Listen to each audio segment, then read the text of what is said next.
Bonjour à tous. En Afrique subsaharienne plus précisément, les élections riment souvent avec crise, contestation et violence. Et pourtant, la plupart des pays du continent ont fait l'option au début des années 90 d'aller vers une démocratisation de leur système politique. Dans les années 70 et 80, la quasi-totalité des pays d'Afrique, faut-il le rappeler, étaient dirigés par des régimes autocratiques. Mais sous l'effet des bouleversements internationaux des années 90, certains sont devenus démocratiques et d'autres non. Surprenant paradoxe, les pays affichant de bonnes performances démocratiques ne sont pas forcément ceux qui présentent de bonnes performances économiques. Tenez par exemple des pays comme le Bénin ou encore le Sénégal, réalisant de bonnes performances démocratiques, ont des niveaux d'indice de développement humain inférieurs à ceux des pays comme la Guinée équatoriale ou le Cameroun, dont les performances démocratiques sont relativement mauvaises. Mais pourquoi la démocratie électorale qui s'est développée en Afrique n'assure-t-elle pas son développement économique? À travers une autopsie des élections présidentielles et des modes de gouvernance démocratique en Afrique, nous allons essayer avec nos invités d'apporter des réponses. Merci de votre fidélité. La discussion juste après ceci.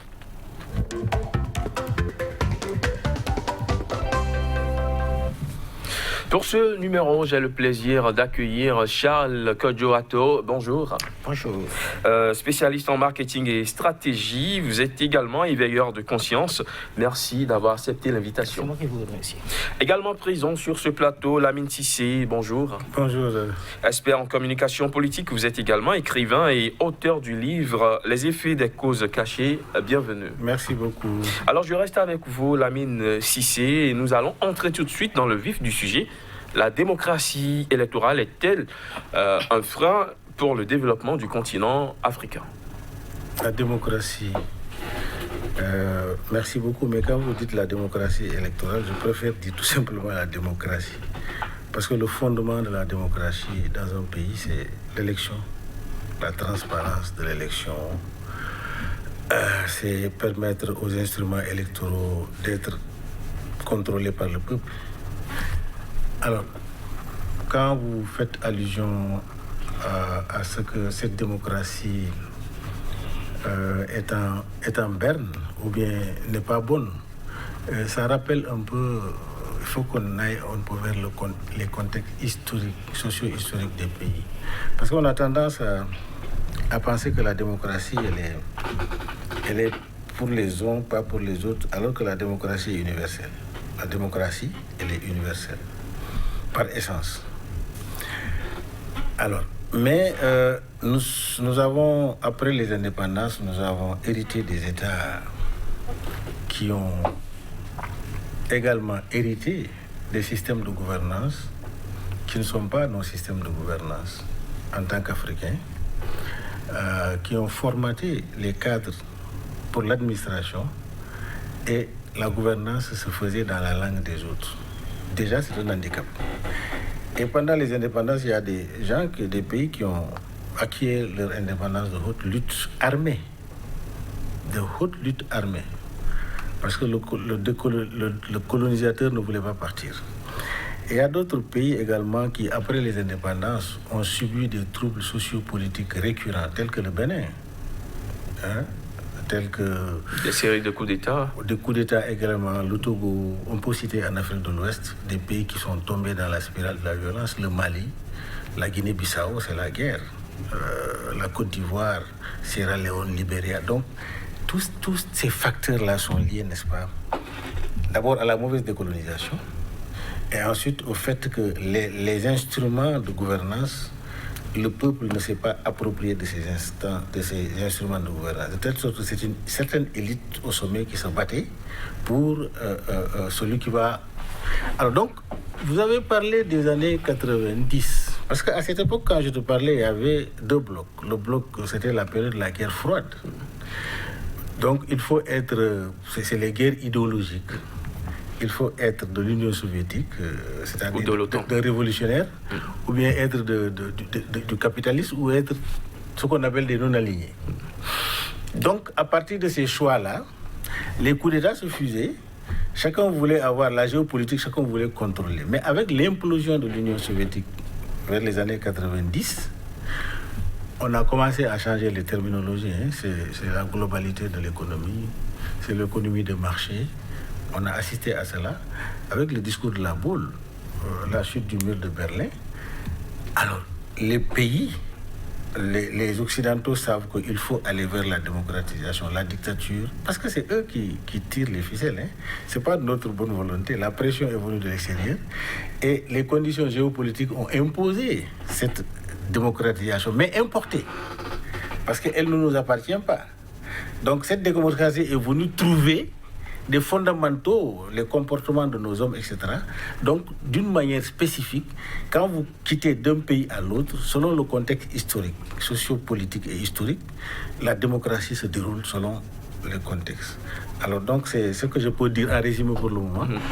Oui, selon vous, est-ce que cette démocratie telle que pratiquée sur le continent africain constitue un frein pour le développement? Évidemment, parce qu'en fait, je crois que quand on dit démocratie, ce n'est pas inutilement qu'on le dit. Démocratie, le pouvoir par le peuple et pour le peuple. Et tant que vous confiez à un homme toute la richesse du pays, la sécurité du pays, vous lui mettez dans un palais présidentiel, vous donnez l'avion, vous lui dites on a confiance en vous. Tant qu'il n'y a pas de gardes, c'est-à-dire que des contre-pouvoirs, et que le peuple ne contrôle pas, n'est-ce pas, cette gouvernance, on tombe dans la dictature. Et c'est ce qui se passe actuellement. Dans la plupart des pays, le peuple ne sait même pas comment sa fortune, comment son argent est distribué. C'est devenu l'affaire des élites au sommet. C'est la raison pour laquelle il faut qu'on revoie notre démocratie et savoir quelle démocratie nous sommes en train de vivre. Alors, M. Arthur, est-ce que c'est également votre point de vue? Je vous remercie. Et je voudrais, à l'entame de ce débat, situer la démocratie en Afrique. Et pour vous dire que nous sommes dans un contexte où la maturité électorale est diversement acquise.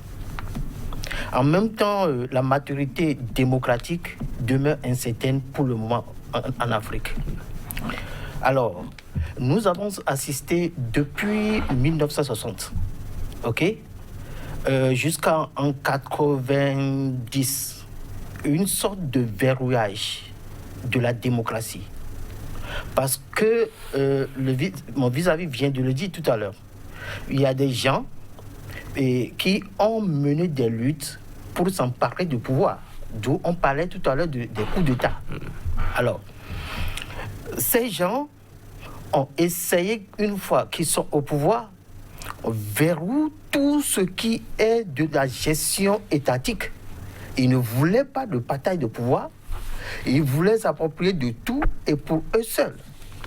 Après 80, à partir de 90, nous avons assisté sur tout le continent une sorte de déverrouillage de système démocratique en Afrique. Mais ce déverrouillage a aussi occasionné quelques remous. D'où on pouvait toutefois parler de ce que la démocratie, même qu'on avait entamée à partir de 90, était toujours entachée de quelques difficultés. De quelques difficultés.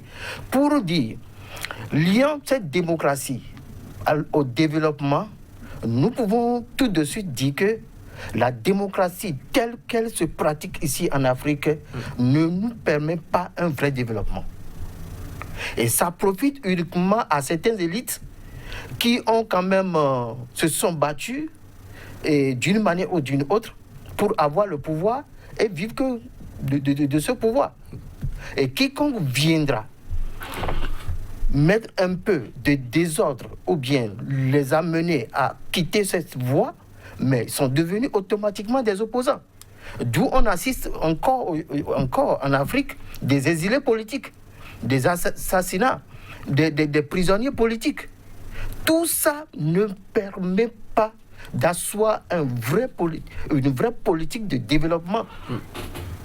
Donc, il va falloir qu'on réfléchisse une fois encore pour dire, quand on avait pratiqué la dictature à l'époque, on a su comment nos pays ont été dirigés et comment est-ce que ces gens ont fini.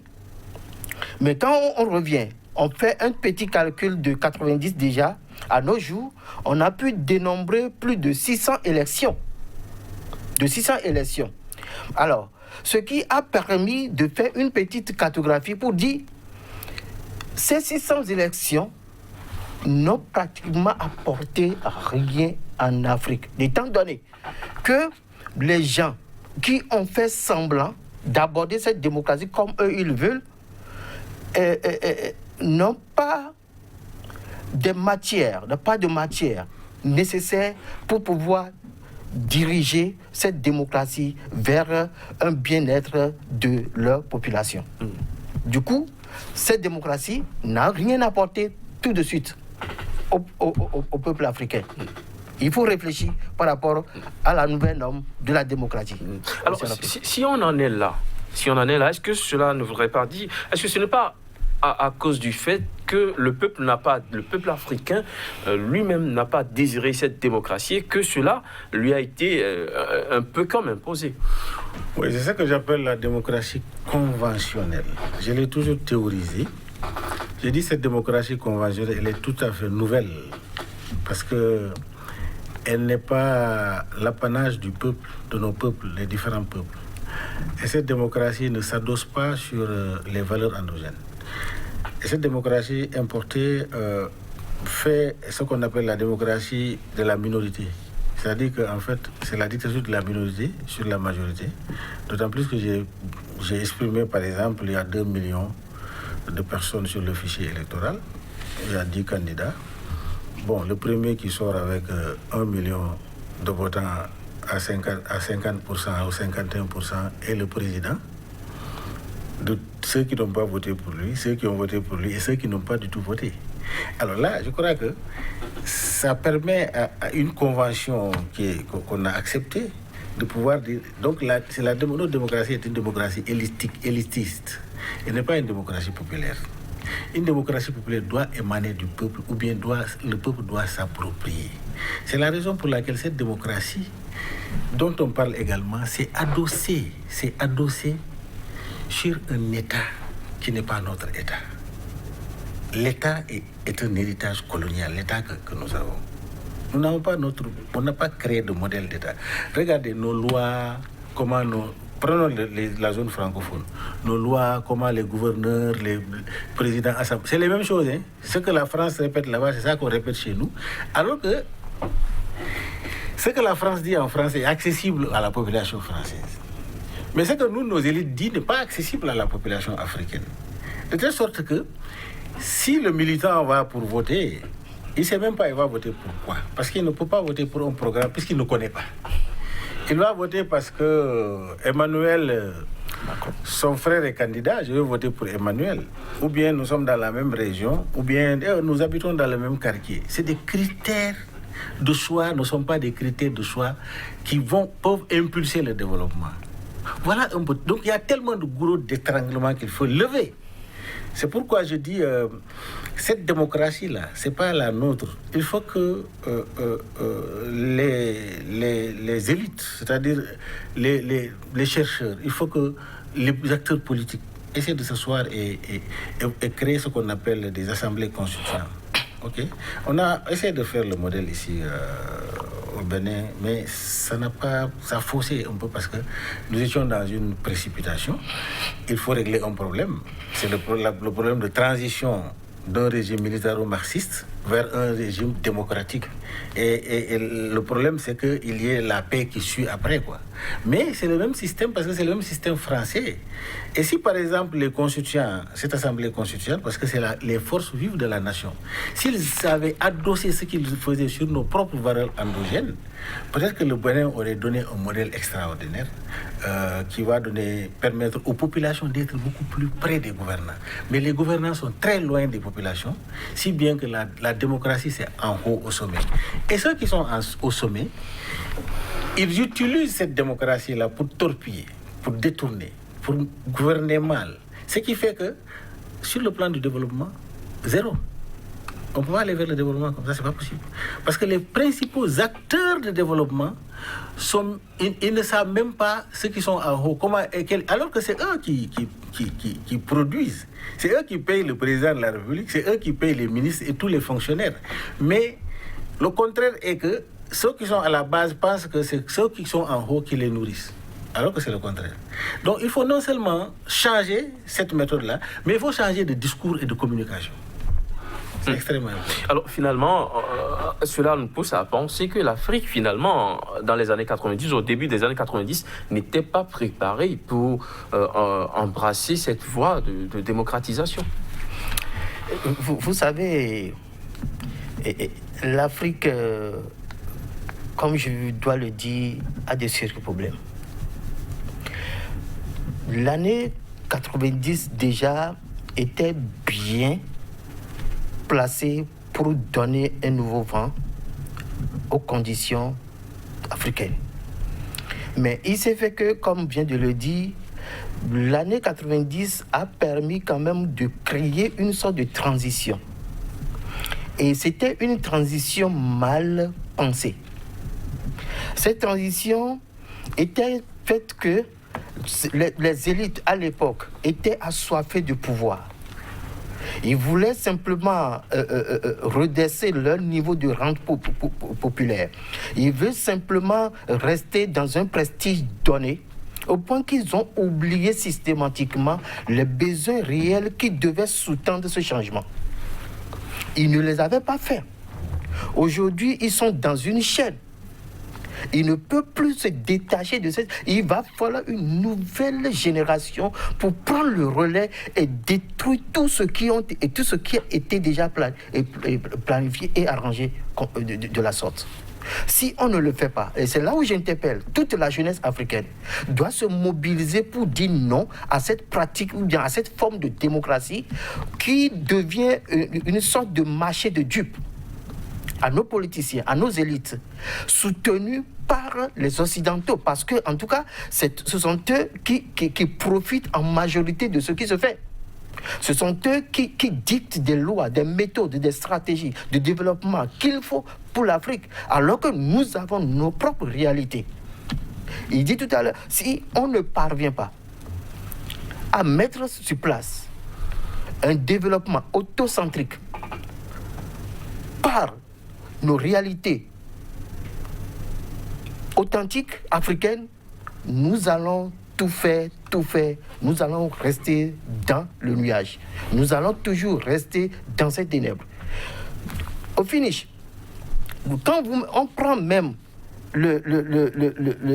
ces gens de personnes qui nous dirigent aujourd'hui, les présidents, je veux parler, les partis politiques, mais quand on prend à leur tête, mais ils ne présentent pas encore ce qu'on appelle des projets de société.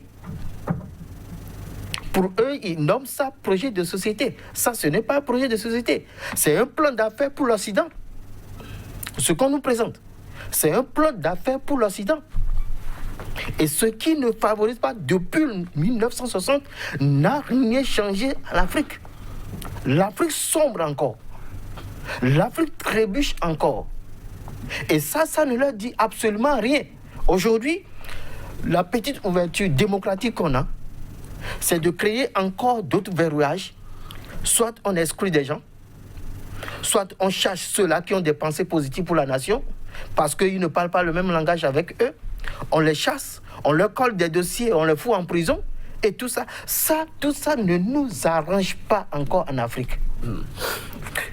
Alors, M. Arto a parlé de projet de société et je me suis posé la question de savoir si cette joie d'aller vers une ouverture de liberté dans la démocratisation au début des années 90, est-ce que cette joie, cette apothéose n'a pas amené nos cadres à oublier le volet économique de la démocratie en se contentant uniquement du volet politique de la chose. Voilà, je crois que c'est fondamental. Vous savez, toute démocratie, chaque peuple, même la France, depuis 1780, ils ont opéré des opérations, jusqu'ils ont changé, ils ont créé leur État. C'est le peuple qui se sont battus pour changer, parce qu'ils ont détrôné la monarchie constitutionnelle. Parce que c'était pas en cohérence avec l'évolution des mentalités. Alors, nous sommes en retard par rapport à ça parce que quand ils ont partagé l'Afrique, ils ont mis la main sur l'Afrique, ils ont formaté nos cadres dans leur manière de voir et le système. Et ils nous ont enseigné à l'école à accepter la culture française, à nous montrer que nous ne sommes rien du tout. C'est eux qui ont la meilleure civilisation. On a grandi dans ça.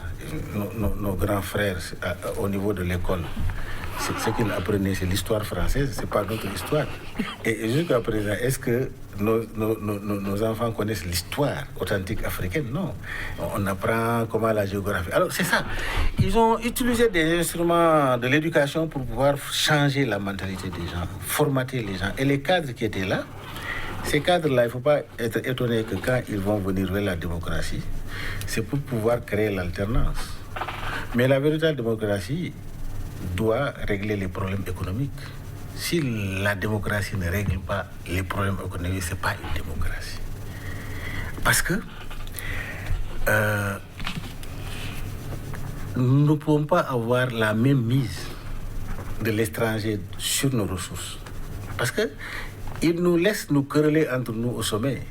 Et ça, c'est les querelles du sommet. Le peuple est utilisé comme des instruments électoraux.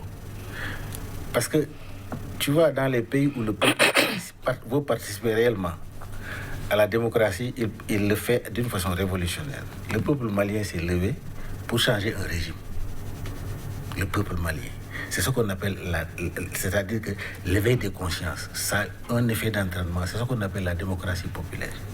Mais dans nos États, actuellement, la mode, c'est dites ce que vous voulez, on crée des télévisions, des radios, tout le monde parlez. Mais nous allons faire un verrouillage. C'est-à-dire qu'il y a ce qu'on appelle la dictature institutionnelle et constitutionnelle. On ne permet même pas au peuple le suffrage exprimé, le suffrage du peuple de s'exprimer. On détourne le suffrage du peuple en verrouillant les institutions. Un président élu, il veut contrôler le Parlement, il veut contrôler la Cour constitutionnelle, il veut contrôler le processus électoral pour détourner le suffrage, même s'il est impopulaire. Alors cela donne à quoi? C'est-à-dire que nous, on se bat au sommet, nos ressources sont accaparées. Parce que l'Occident n'a besoin que de ressources. Depuis le partage de l'Afrique à la conférence de Berlin, c'est ce qui se passe actuellement. Ils ont besoin que de nos ressources. Maintenant, ils nous créent dans les conditions là où, au sommet, les gens se créent, le peuple est en train de patauger dans la pauvreté. Donc, cette façon de démocratie n'est pas une démocratie qui peut sauver l'Afrique. Cependant, nous avons eu en Afrique des modèles qu'il faut certainement copier. Et ces modèles-là, souvent, sont passés par la méthode forte. Prenez le Ghana. Rawlings a fait un coup d'État. Mais il est venu sincèrement pour sortir le Ghana du marasme économique et de la prédation. Rawlings a réussi. Après 10 ans de dictature éclairée, il a amené son pays vers la démocratisation. Aujourd'hui, le peuple ghanéen jouit de ses richesses. Est-ce que ça veut dire que l'Afrique a besoin d'un peu de dictature? Non. Dictature éclairée, comme vous venez de le souligner. Quand je parle de dictature éclairée, c'est pour sauver le peuple. Parce que Kwame Nkrumah était le précurseur du panafricanisme en Afrique, avec William Du Bois. Quand Kwame Nkrumah, les idées de Kwame Nkrumah ne donnaient pas, parce que Kwame Nkrumah voudrait que les richesses de l'Afrique soient pour l'Afrique. Ces révolutionnaires, les Sékou Touré, etc. Mais on les a exterminés. Mais qu'est-ce qu'il faut faire? Il y avait de l'anarchie dans le pays. C'est comme quand Mathieu Kérékou a fait un coup d'État au Bénin ici. Mais ce coup d'État, à son temps, était salutaire. Parce que le contexte politique s'y prêtait. Mais Mathieu Kérékou, les cadres lui ont dit régime marxiste-léniniste, il a été combattu partout dans le monde. Le pays est tombé dans le gouffre. Ils sont revenus maintenant à la démocratie que l'Occident attendait de nous. C'est-à-dire, querellez-vous au sommet, mais permettez-nous de vous contrôler. Parce que cette démocratie, le peuple, tant que le peuple ne contrôle pas la démocratie. Mais la démocratie française est contrôlée par le peuple français. La démocratie américaine est contrôlée par le peuple américain. Par ailleurs. Mais nous, notre démocratie est contrôlée par des élites qui sont des néocoloniaux, qui travaillent, qui mettent notre ressource. Vous savez, le continent africain est tellement riche. Mais nous sommes tellement pauvres de nos richesses. Alors c'est ça qu'il faut changer. Cette tendance-là, il faut changer cela.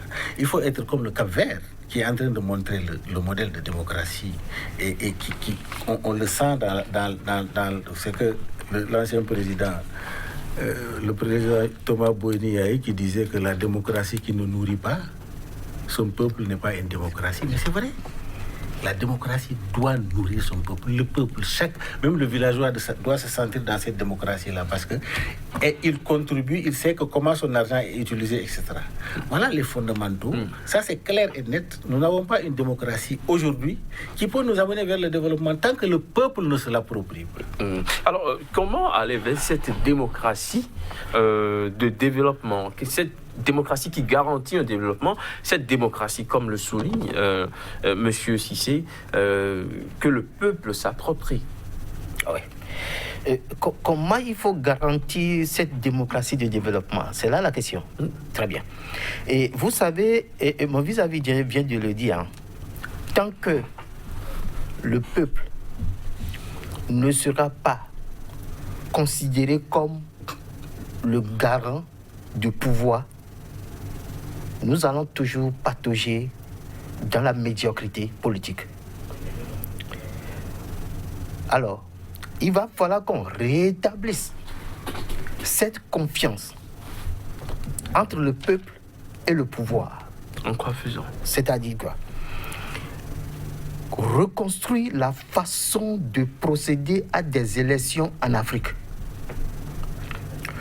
Que les élections, les voix du peuple ne soient plus détournées, que les choix du peuple africain soient respectés et que les résultats issus de ces votes soient respectés. C'est ça la démocratie. Vous pouvez être un président avec votre programme et que, arrivé à la fin de votre mandat, vous n'arrivez pas à tirer vraiment la félicité du peuple. Mais ce peuple-là peut te renverser pour te dire non. On a suivi le cas de Trump aux États-Unis. Lui, c'est un boss, il a tout fait, il pensait que tout ce qu'il a pu faire peut lui garantir sa réélection. Mais ce peuple a dit non, c'est pas ce que tu fais là, c'est de ça que nous avons besoin. Non, c'est pas ça. Donc, il faut que les politiques libèrent le peuple, lui donnent la place du choix, que le peuple choisit ceux-là qui doivent réellement faire un choix pour la gestion de nos États. C'est tout. Si on ne pense pas ainsi et on ne fait pas ainsi, ça voudra dire que nous allons toujours végéter dans ces problèmes, c'est-à-dire qu'il ne cessera toujours de grandir le colon et nous serons toujours dans la précarité et dans la pauvreté. Alors, quand je vois le système tel que c'est fonctionné, par exemple, ici au Bénin, et ces derniers temps, si nous avons remarqué que le peuple n'est pas la priorité de toute décision. Le peuple ne compte pas. Et d'ailleurs, on ne compte plus sur la voix du peuple. Le vote du peuple peut être réélu. Ce n'est pas ça. Donc du coup, quand vous écartez du peuple, il a dit tout à l'heure, c'est la dictature qui se pose. Celui qui mène cette dictature, cette façon de gérer, rentre dans la dictature, ne sait pas en réalité qu'il est en train de mener de la dictature. Pour lui, tout ce qu'il fait est bon. Donc, pour tout dire, c'est de donner la place idéale à la voix du peuple. C'est un peu comme si ces dirigeants qui se démarquent du peuple ont l'impression qu'ils n'ont plus de compte à rendre à ce peuple. Et dans cette logique, finalement, ils tournent totalement dos au peuple et que les préoccupations du peuple ne sont plus respectées. En tout cas, en ne respectant pas les préoccupations du peuple, on tombe forcément dans la dictature, comme vous le soulignez. Et quand on tombe dans la dictature, finalement, il n'y a pas de développement. Puisque quand le peuple ne se développe pas, il n'y a pas de développement, finalement. Mais, Monsieur Cissé, la démocratie qui garantit le développement, comment pensez-vous que l'Afrique pourrait l'atteindre? Je crois que d'abord, il faut qu'on soit décolonisé. Vous pensez qu'on ne l'est pas? Non, pas du tout. Ça fait 60 ans d'indépendance. Non, 60 ans de la dépendance, en réalité. Si le système de l'éducation qui nous forme est fait dans la langue des autres, c'est que nous resterons dans le besoin des autres. Parce que nous devons aller à la réhabilitation de nos valeurs endogènes, c'est fondamental. Mais quand je dis décolonisation, parce que nous avons une économie extravertie. En Afrique, nos économies sont extraverties. Ils ne reflètent pas la réalité, c'est pas vrai, tout ce qu'ils disent. La croissance à tel pourcent, croissance, le PIB, c'est par rapport au PIB. Cette croissance-là, ça profite à qui réellement? Les gens qui viennent exploiter. D'abord, ils contrôlent nos ports. Il faut regarder les ports qui ne sont pas contrôlés dans les pays francophones. Il n'y en a pas. Il n'y en a pas. Ils contrôlent nos ports. Ils contrôlent notre économie, communication, télécommunication. La communication est contrôlée par eux, ils font beaucoup d'argent, au détriment de nos télévisions nationales. Ils contrôlent notre eau même, l'exploitation de nos eaux, de nos ressources, c'est-à-dire que notre courant, notre énergie est contrôlée par eux. Maintenant, ils viennent acheter nos terres, ok? Et ils pillent nos ressources halieutiques. Ils contrôlent nos gaz, nos pétroles, nos diamants, etc. Nous, on transforme quoi? Il n'y a pas de plus-value. On transforme quoi dans notre pays? Rien. C'est-à-dire qu'ils veulent que nous restions à l'état du marché. Et cela a été planifié depuis avant, en 1885. C'est planifié. Et ce système, ce qu'on appelle, nous, on appelle ce système. Mais ce système, tant qu'on ne brise pas les maillons de ce système-là, on n'est pas indépendant. Et quand tu n'es pas indépendant, tu dis que tu veux faire la démocratie comme celui qui t'a colonisé dans ton pays. Et tu vois, c'est pourquoi notre système de militantisme, la formation de nos partis politiques, c'est un homme qui vit avec son argent, qui forme son parti politique et qui dicte d'abord. Au sein de notre parti politique, il n'y a pas de démocratie. C'est le chef, quoi. C'est-à-dire que on fait ce qu'on appelle le culte de la personnalité au sein du parti. C'est telle personne parce que c'est son argent qui distribue.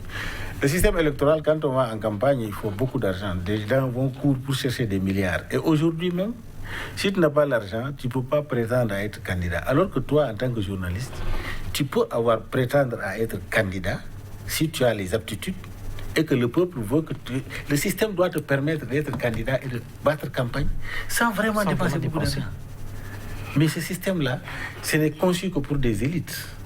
Et maintenant, si toi, tu gouvernes ton parti politique dans ce contexte-là, tu deviens président de la République, tu vas rendre compte à qui? C'est-à-dire, en fait, toi, durant toute ton opposition, les gens sont venus, tu as dépensé, tu leur as dit de te vendre le pays. C'est ça. On distribue l'argent pour te dire, vendez-moi le pays. Parce qu'un acteur politique qui veut travailler pour le pays ne viendra pas chez son compatriote pour lui dire, pour le payer, pour qu'il le supporte. Il va lui dire, je veux que toi et moi, nous nous levions pour libérer le pays, pour travailler, etc. Tu ne dois pas payer quelqu'un pour ça. Parce que c'est le pays dont il s'agit.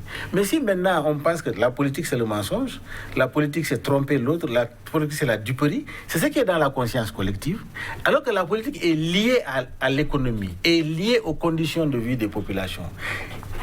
Vous étudiez, vous finissez, vous devez travailler, c'est la politique qui facilite ça. Les denrées de première nécessité, tout ça là, quand le prix est trop cher, c'est la politique. C'est la politique qui rend faible, c'est la politique qui rend chérie. Les transports, tout est politique. C'est l'action politique qui rend tout difficile ou qui rend tout facile. Et si on pense que l'action politique doit être basée sur le mensonge, c'est là où la catastrophe aussi se trouve. Donc il y a tellement de goulots d'étranglement qu'il faut lever pour que nous puissions aller véritablement vers le développement. Alors, je souhaiterais que nous ayons des Thomas Sankara, que nous ayons des Rawlings, que nous ayons des Kwame Nkrumah, etc., qui sont prêts à libérer l'Afrique. Tant que l'Afrique ne se libère pas, question de développement, on perd du temps. Parce que dans ce désordre-là, où le peuple ne participe pas, où ce sont les élites qui se querellent en haut, si tu veux éliminer un adversaire, mais ouais, Adjavan, il est où? Mais en même temps, si nous prenons le cas d'un pays comme le Rwanda, où le peuple ne participe pas forcément au débat politique, au débat économique, il y a quand même des avancées qui sont notées. Le Rwanda a été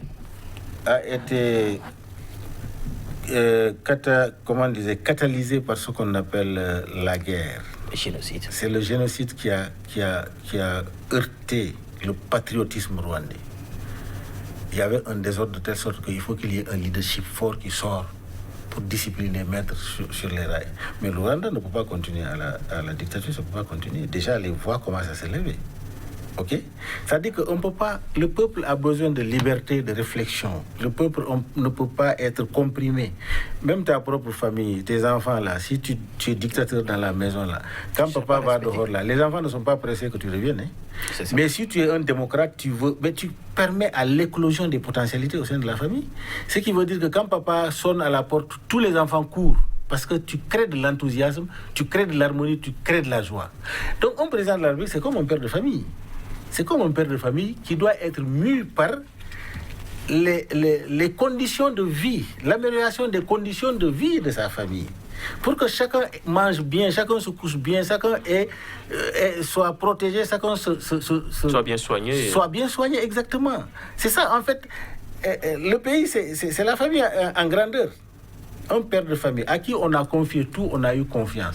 Mais malheureusement, nos chefs d'État, quand ils se mettent au sommet de la tête, ils pensent qu'ils sont les plus forts. Ils pensent qu'ils s'approprient de ce qui leur appartient. Qui sont dieux. Voilà, exactement. Alors, les pays affichant de bonnes performances démocratiques ne sont pas forcément ceux qui présentent de bonnes performances économiques, on l'a souligné. Le cas du Rwanda, M. Atto, est là. Comment vous l'expliquez? Et vous savez, ne nous leurrons pas.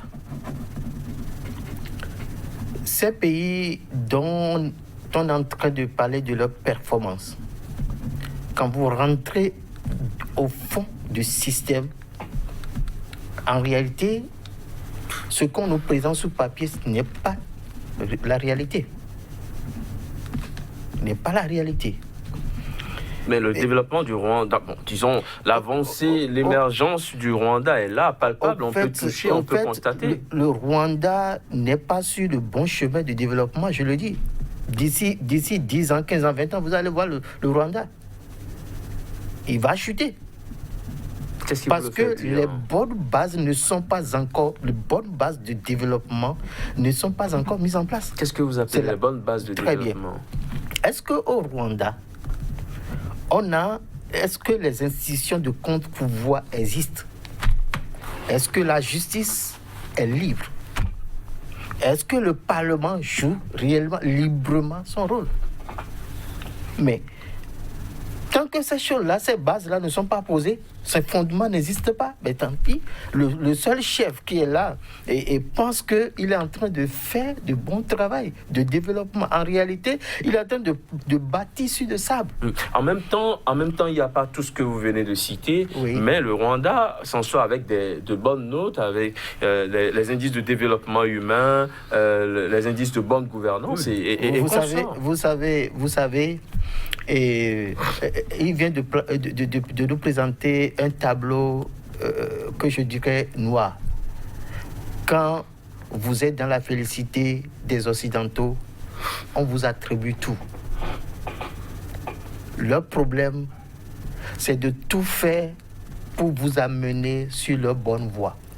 Ce n'est pas la bonne voie que nous nous sommes tracés, sur leur bonne voie. Du coup, ils vous félicitent à tout moment sur toutes vos fautes, vos erreurs. Bien, quand vous allez au Rwanda, par exemple, aujourd'hui, vous posez la question à la population si depuis que l'autre là, il est là, est-ce que les conditions de vie ont été améliorées? Bien sûr, ceux-là qui sont dans les firmaments du pouvoir peuvent dire ça va. Mais le bas peuple va vous dire que ça ne marche pas, ça ne va pas. Du coup, de tout ce qui se passe là, de tout ce qui se produit, des projets, des investissements, tout ça ne fait que profiter à l'Occident. Ça ne profite pas à la population. C'est ce que nous devons savoir. Même quand on prend le cas même du Bénin, le cas de notre pays, tous les investissements que l'on fait aujourd'hui, mais l'euro pense que ce sont des investissements qui améliorent les conditions de vie du peuple. Non. Ce n'est pas aussi systématique. Tout ce qui se fait aujourd'hui en Afrique, si on ne repense pas la portée de ces investissements, on passe carrément à côté. Du coup, on renforce le pouvoir de ces colons qui ont déjà planifié leur truc depuis des années. On ne s'en rend pas compte. Réveillons-nous en Afrique. Alors finalement, je dis justice libre, parlement fonctionnel et libre, contre-pouvoir qui fonctionne effectivement, expression libre dans nos pays. À côté de ça, des indicateurs économiques qui fonctionnent réellement, le choix est vite fait. Qu'est-ce qu'il faut choisir finalement? C'est-à-dire, il faut reconnaître que Paul Kagame n'a pas fait comme les autres chefs d'État. Parce qu'il n'est pas versé dans les détournements des fonds publics. Vous le voyez comme, un Rawlings, un Sankara? Non, évidemment, parce que le contexte rwandais l'impose. Et comme le contexte, comment dirais-je, ghanéen l'imposait à son temps. Le contexte, c'est-à-dire le contexte rwandais a créé un Paul Kagame. Mais le Rwanda n'a pas de richesse. Mais tu ne te poses pas la question où est-ce qu'il prend les ressources? Parce qu'il a la chance d'avoir des pays limitrophes très, très riches. Vous voyez, il faisait des incursions là où il y a des ressources minières. Le Congo. En RDC. Et finalement, ils ont trouvé un accord. Mais même s'il faisait, moi, je souhaiterais que, en Afrique, l'Africain puisse être l'impérialiste dans notre pays africain. Parce que ça reste en Afrique. Paul Kagame a profité de ces richesses. Finalement, quand Kabila est venu, ils ont signé un accord. Pour exploiter d'une façon dans un partenariat pour que le Rwandais profite. Mais Paul Kagame n'a pas permis aux Rwandais de prendre ces ressources-là et de s'enrichir. Il a investi, il a créé des infrastructures, il a permis les éducations, etc. C'est ça sa différence, parce qu'il a fait ce qu'on appelle la transparence dans la gestion, la modestie dans la gestion. Il n'est pas un président extrêmement riche, des ministres extrêmement riches, il n'a pas fait ça. Donc tu es obligé, parce que l'impulsion de la bonne gouvernance et de la démocratie, la lutte contre la corruption, c'est le président qui donne, mais pas un président qui dise je vais vous mettre en prison et lui-même il s'enrichit. Paul Kagame ne fait pas ça. C'est ça la différence avec d'autres pays. Sinon nous avons des ressources suffisamment avec une bonne gestion, une vision, une gouvernance participative des populations, parce qu'il ne suffit pas qu'on permet aux télévisions de faire la démocratie, les institutions qui font semblant de fonctionner alors qu'ils ne fonctionnent pas, et que la corruption à haute dose se fait, et on prive le peuple de ses ressources. Vaut mieux qu'il y ait un Paul Kagame, n'est-ce pas, qui vraiment est soucieux de la redistribution des richesses, même minime que ce soit, pour créer des infrastructures, créer des conditions de développement pour que chacun à sa place, vraiment, il gagne plus que moi, mais c'est acceptable. Mais dans nos pays pauvres là, c'est des multimilliardaires qu'on crée avec la corruption. Et les principaux acteurs de développement, les paysans, les agriculteurs, les pêcheurs, sont eux les principaux acteurs de développement. Hein. Même toi, tu es un principal acteur de développement.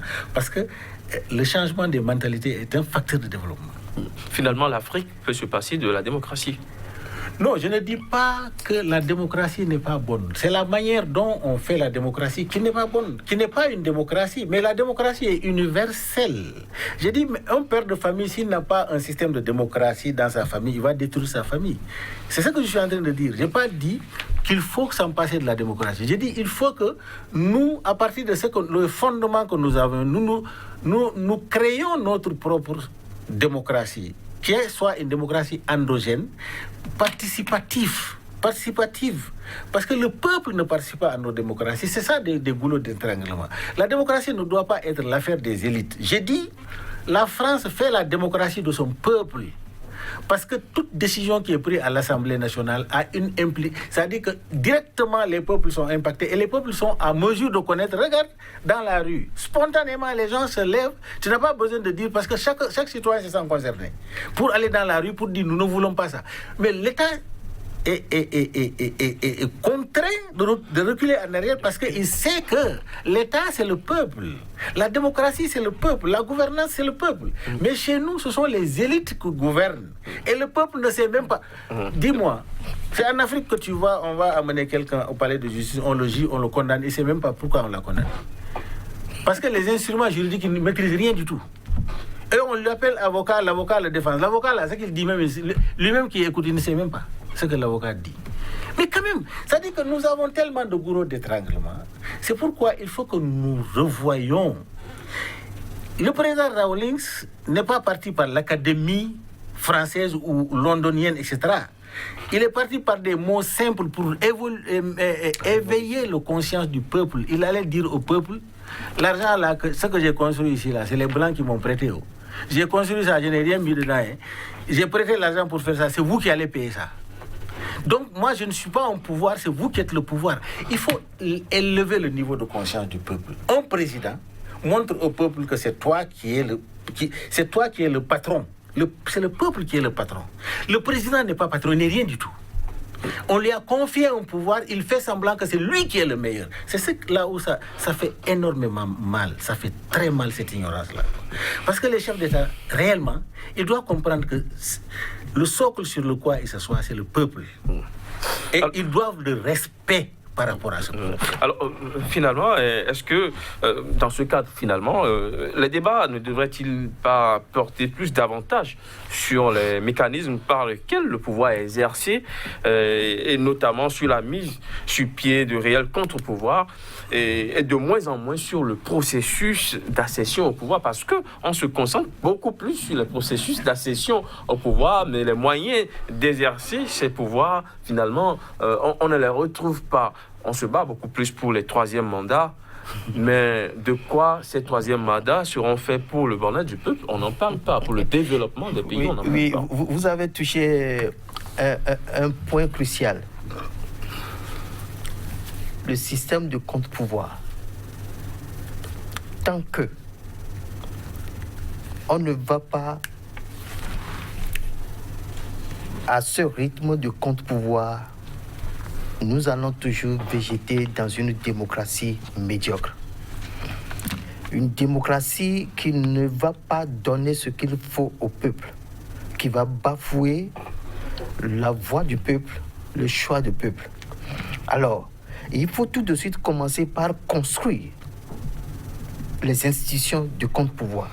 Oui, que la justice soit véritablement on en a à foison dans nos pays. On a des parlements, nous savons, il y a des associations de la société civile, il y en a à foison, mais nous savons, ça marche pas forcément. Depuis 2016, ici au Bénin, nous savons ce qu'est devenu, par exemple, la société civile, ce qu'est devenu notre justice, ce qu'est devenu notre Parlement.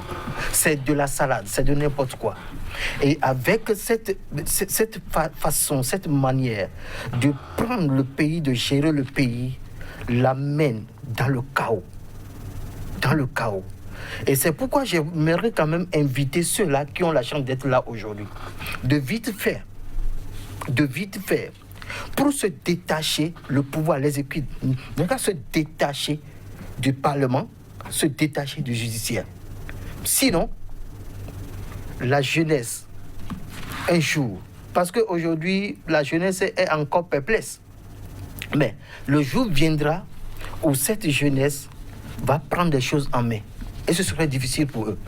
Si on en est là aussi, est-ce que ce n'est pas parce que, quelque part, nous avons pris les vieilles constitutions des pays occidentaux et on les a plaquées, on les a appliquées sans... S'il vous plaît, dans notre constitution de 90, dans cette constitution, il y avait tout. Il y avait tout. Maintenant, il y avait tout sauf comment aller à un développement économique. Non, le développement économique est tracé par la politique.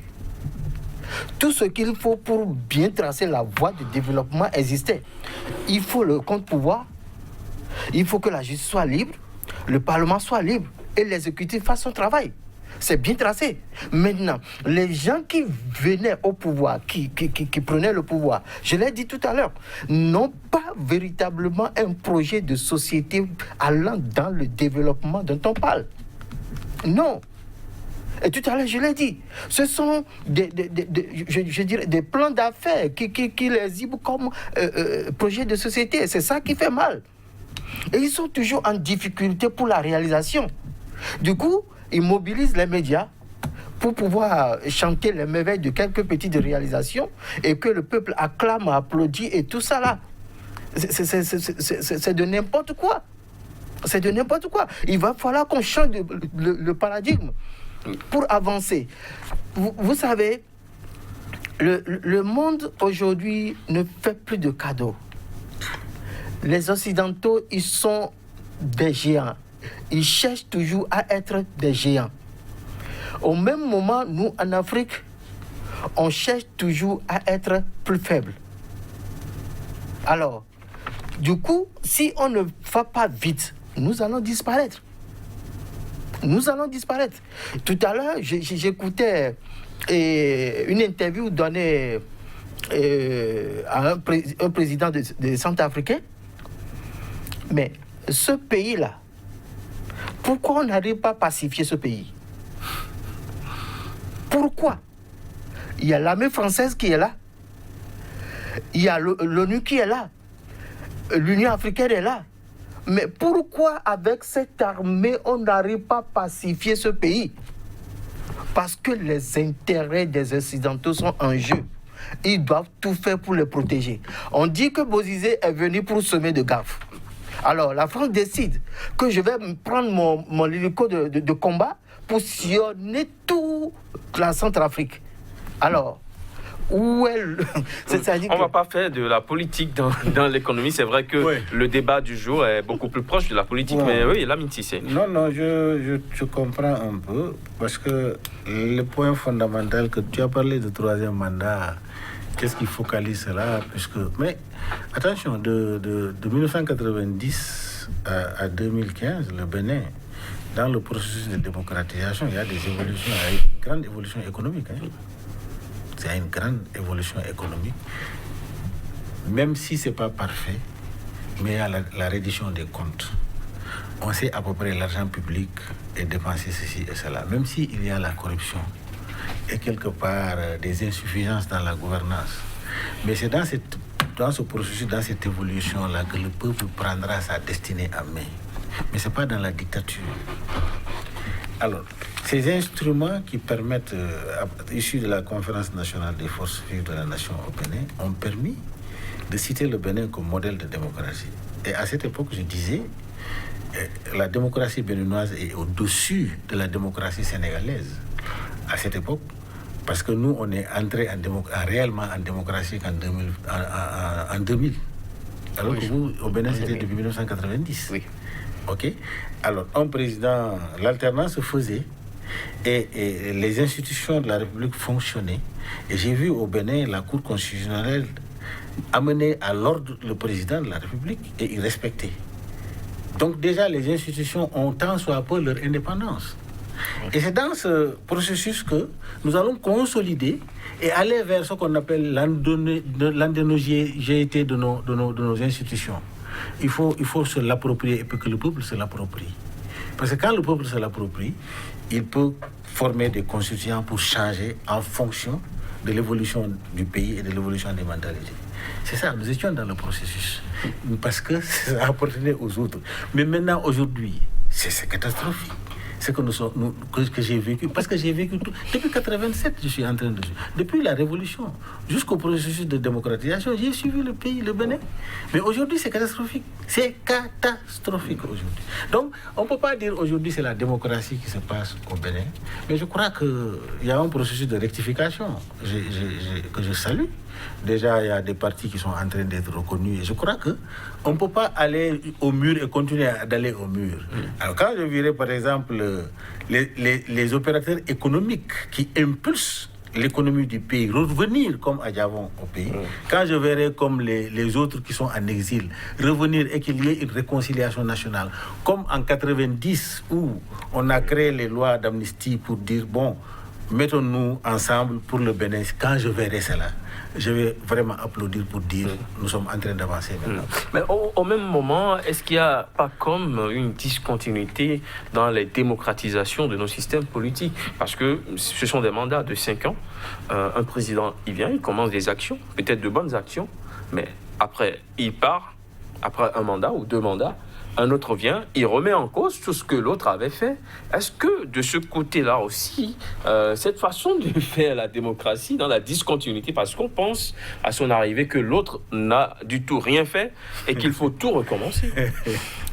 C'est un terrible problème que vous relevez, d'accord? Et c'est grave. C'est grave. L'État, en réalité, doit être une continuité. Et d'ailleurs une continuité. Parce que la réalisation de l'autre est liée à l'État. Ce n'est pas la personne qui a réalisé, c'est l'État qui réalisait. Quand l'autre, lui, il est venu, il doit poursuivre l'œuvre. Il doit poursuivre l'œuvre. Quand on reste dans le contexte des projets des éléphants blancs dont on parle, et chaque fois je discute avec les gens, je dis, mais dans une république respectée, on ne doit pas parler d'éléphants blancs. Étant donné que ce sont des projets rédigés au nom du gouvernement et réalisés par le gouvernement. S'il y a quelques insuffisances, l'autre vient, il continue. Alors, s'il ne le fait pas, la faute lui serait attribuée. Alors, dans cette condition, le côté économique, le côté du développement en réalité doit recevoir des coûts. Ça ne peut pas évoluer. Et cela demeure des situations que les Africains gèrent. Et puisque lui ne veut pas que l'autre ne vienne, soit on trafique la Constitution, on bloque tout le monde, lui, il change des tests et des choses là et se maintient au pouvoir. Donc, l'Afrique est tellement à des sérieux problèmes au point que nous devons faire extrêmement attention et nous devons commencer par refuser, d'une manière ou d'une autre, refuser ce genre de pratiques. Nous avons notre exemple ici au Bénin.